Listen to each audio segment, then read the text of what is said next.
আসসালামু আলাইকুম তোমাদের সবাইকে। আমি স্বাধীন আহমেদ, বর্তমানে পড়াশোনা করছি ঢাকা বিশ্ববিদ্যালয়ের ব্যাংকিং অ্যান্ড ইন্স্যুরেন্স ডিপার্টমেন্টে। আর আজকে আমরা কথা বলবো ঢাকা বিশ্ববিদ্যালয়ের ভর্তি প্রস্তুতির সাধারণ জ্ঞানের আন্তর্জাতিক টপিকটা নিয়ে। এবং আমরা বিগত ক্লাসগুলোতে দেখেছি ভারত এবং পাকিস্তান, তারই ধারাবাহিকতায় আজকে আমরা কথা বলবো শ্রীলঙ্কাকে নিয়ে। এবং শ্রীলঙ্কাকে নিয়ে কথা বলতে গেলে শুরুতে আমাদের যে জিনিসটা মাথায় রাখতে হবে সেটা হচ্ছে শ্রীলঙ্কার রাজধানীর নামটা কি, যেটা আমরা অনেক বেশি পরিমাণে ভুল করে থাকি।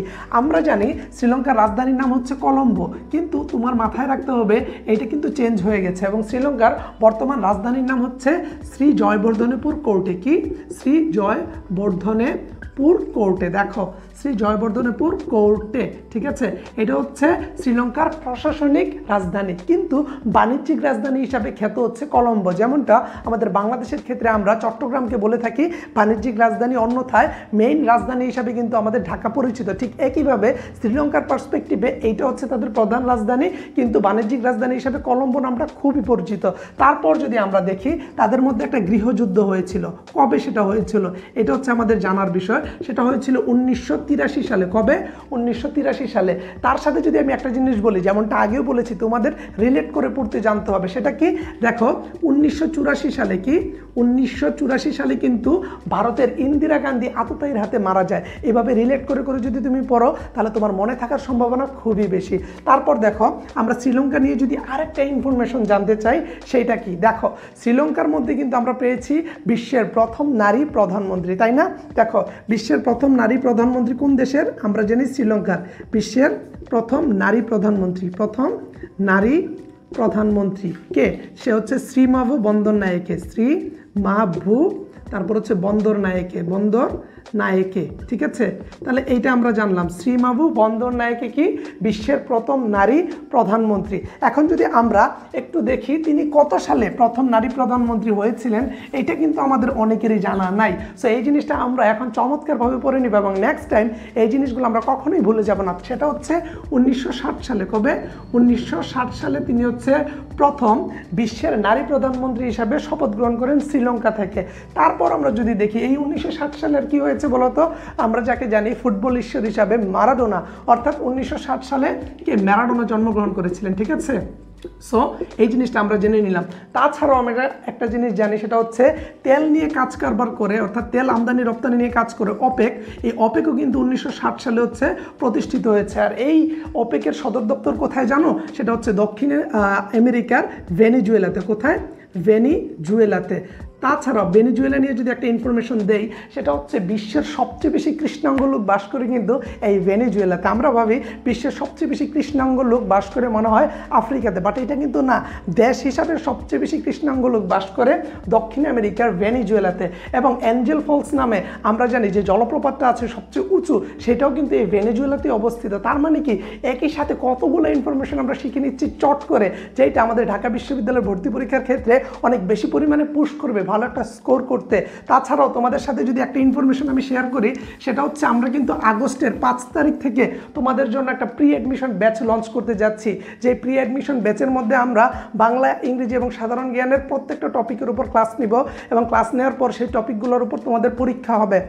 আমরা যদি একটু হিসাব করে বলি তাহলে টোটাল ক্লাস সংখ্যা হবে প্রায় 80টার মতো, এবং এই 80টা ক্লাসের মধ্যে আমরা প্রায় 80টা পরীক্ষা নিব প্রতিটা টপিক শেষে। তার পাশাপাশি ইংরেজির প্রত্যেকটা কবিতাকে এক্সপ্লেন করে দেওয়া হবে এই ক্লাসগুলোর মধ্যে। তাছাড়াও তোমাদের যে ইংরেজি রিটেন ক্লাসটা আছে এটাও ইনক্লুড থাকবে আমাদের এই কোর্সের মধ্যে। তাছাড়া আমরা আরও কী কী ফ্যাসিলিটিস দিচ্ছি দেখো। সম্পূর্ণ কোর্স শেষ হয়ে যাওয়ার পর তোমাদের আমরা ফাইনাল মডেল টেস্ট নিব 10টা, যেগুলো থাকবে ঢাকা বিশ্ববিদ্যালয়ের প্রশ্নের অনুরূপ। তাছাড়াও আমরা কিন্তু এই কোর্সটা একটা ফেসবুক গ্রুপের থ্রুতে তোমাদের জন্য নিব, ফেসবুক লাইভ থাকবে অনেকগুলা। তার পাশাপাশি আমরা কোর্স ফি নিচ্ছি 3000 টাকা। এই বিষয়ে বিস্তারিত জানতে হলে অবশ্যই তুমি ভাইয়ার নাম্বারে কল দাও, যেই নাম্বারটা দেখতে পাচ্ছ, এবং ফোনে আলাপ হবে তোমার সাথে এই কোর্স নিয়ে। এখন চলো আমরা আমাদের ক্লাসটাতে অগ্রসর হই। সো আমরা যদি এখন শ্রীলঙ্কা নিয়ে আরও কিছু কথা বলি, সেগুলো কি হতে পারে? ভাইয়া শ্রীলঙ্কার আরও কিছু ইনফরমেশন আমাদের সাথে শেয়ার করে দেন। দেখো আমরা অ্যাডামস পিক নামে শুনেছি না? অ্যাডামস পিক, অ্যাডামস পিকটা কি তোমরা কি জানো কেউ যে অ্যাডামস পিকটা কি? অ্যাডামস পিক কোথায় অবস্থিত? সেটা অবস্থিত এই শ্রীলঙ্কায়। অ্যাডামস পিকে কি হয়েছে, আমরা অনেকে অনুমান করে যে আমাদের মুসলিম ধর্মের যে আদম আলাইহিস সালাম তিনি কিন্তু সর্বপ্রথম এই অ্যাডামস পিকে পা রেখেছিলেন বলে ধারণা করা হয়। তাই এই জায়গাটাকে অনেক বেশি পরিমাণে প্রায়োরিটি দেওয়া হয়, এটা তুমি মাথায় রাখবা। এছাড়া দেখো তুমি দেখবা এলটিটিই, কি এলটিটিই মানে একটা তোমার গেরিলা বাহিনী যেটা শ্রীলঙ্কায় অবস্থিত ছিল। এই এলটিটি এর যদি ফুল মিনিংটা দেখো তাহলে হচ্ছে লিবারেশন কি, লিবারেশন টাইগার অফ তামিল ইলাম। দেখো এই জিনিসটা আমরা দেখলাম যে এলটিটির ফুল মিনিং হচ্ছে লিবারেশন টাইগার অফ তামিল ইলাম। এইটি 1976 সালে প্রতিষ্ঠিত হয়েছিল। কবে? 1976 সালে প্রতিষ্ঠিত হয়েছিল। বলতে পারো 1976 সালের আরেকটা ঘটনা, আমাদের যে বিদ্রোহী কবি কাজী নজরুল ইসলাম উনিও কিন্তু 1976 সালে মৃত্যুবরণ করেছিলেন। তার পাশাপাশি তুমি যদি দেখো আলবার্ট আইনস্টাইন 1976 সালে মৃত্যুবরণ করেছিল। তাহলে দেখো রিলেট করে পড়লে কত ভালো করে মনে থাকে। তারপর আমি যদি বলি এই যে এলটিটি এর প্রতিষ্ঠাতা কে ছিলেন এটা কি তোমার জানা আছে? দেখো ভেলুপিল্লাই কি, ভেলুপিল্লাই প্রভাকরণ। দেখো ভেলুপিল্লাই প্রভাকরণ তিনি কিন্তু এই সংগঠনটাকে গড়ে তুলেছিলেন।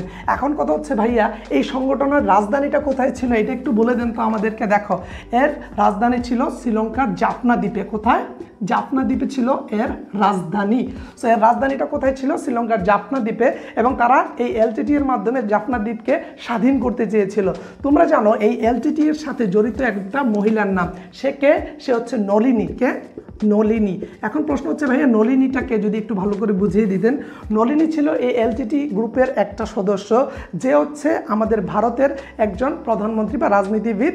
সে হচ্ছে কি রাজীব গান্ধী তাকে হত্যা করেছিলেন। অর্থাৎ সে স্টেজে তাকে হচ্ছে ফুলের মালা দিতে গিয়ে সেই ফুলের মালার মধ্যে বোম ছিল এবং সেইখানে সেই নলিনী সহ রাজীব গান্ধী সহ সবাই একত্রে মারা যায়। সেই রাজীব গান্ধী নিয়ে যদি একটু কথা বলি, রাজীব গান্ধী কে ছিলেন? রাজীব গান্ধী কিন্তু হচ্ছে ইন্দিরা গান্ধীর ছেলে ছিলেন। এবং এই রাজীব গান্ধীকে নিয়ে যদি একটু বিস্তারিত বলি, এই রাজীব গান্ধীকে তুমি দেখবা 1987 সালে কি 1987 সালে তাকে বুফুর্স কেলেঙ্কারিতে আটক করা হয় 1987 সালে। এবং এই 1987 সালে আর কি হয়েছিল তুমি কি বলতে পারবা? একটু আইডিয়া করে চিন্তা করে দেখো তো যে ভাইয়া 1987 সালে আর কি হয়েছিল।